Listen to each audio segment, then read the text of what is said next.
Welcome to this poster presentation. My name is Johanna Scheer and I'm currently working as a PhD student as part of the European Neonatal project.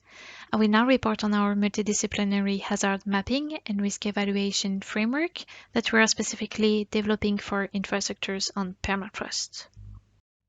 I will first start by presenting our study case to allow me to set the context and explain the motivations behind the project.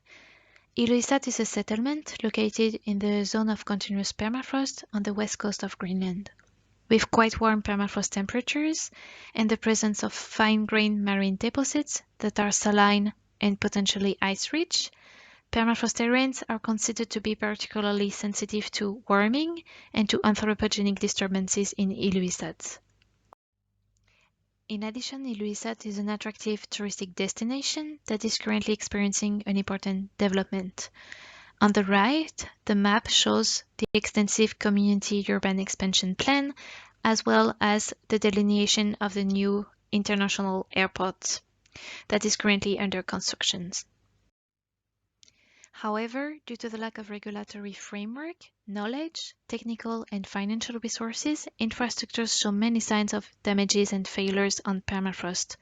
The combined effects of climate warming and inadequate building practices affect the permafrost thermal regime and integrity of the built environment. As a result, population gets increasingly exposed to permafrost hazards, and local budgets are impacted by frequent repairs and maintenance costs. A continuous dialogue with the municipality and stakeholders from Ilulissat has enabled us to understand the challenges faced by many Arctic communities. Settlements first express their interest in expanding in sedimentary areas and need to find new locations for construction. But there is a clear lack of information regarding potential risk mitigation solutions and associated costs. Decision support tools are therefore needed at the community scale, and they need to integrate future climate scenarios for long-term planning.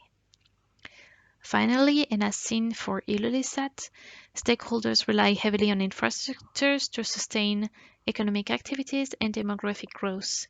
There is a significant need for adaptation strategies for infrastructures on permafrost.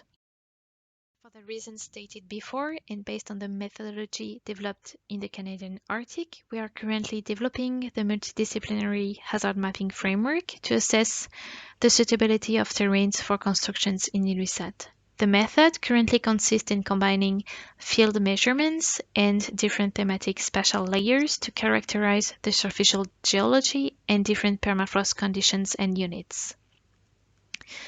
To evaluate the different hazard levels, it is necessary to assess the geotechnical properties, thermal regime, and ice content of the different soil formations.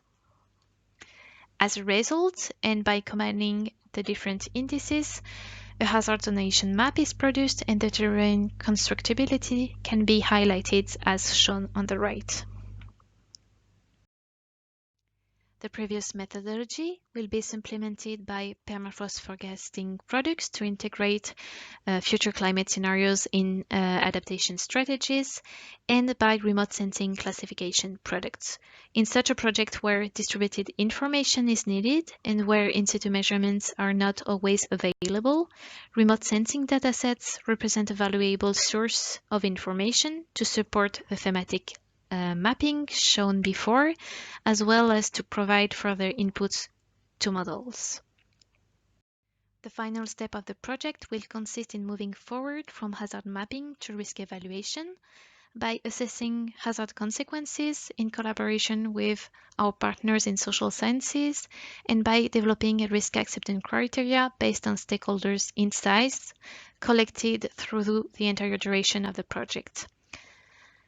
Decision support tools, such as maps shown before, will be provided in combination with recommendations for mitigation solutions and adapted to stakeholders' needs and local resources.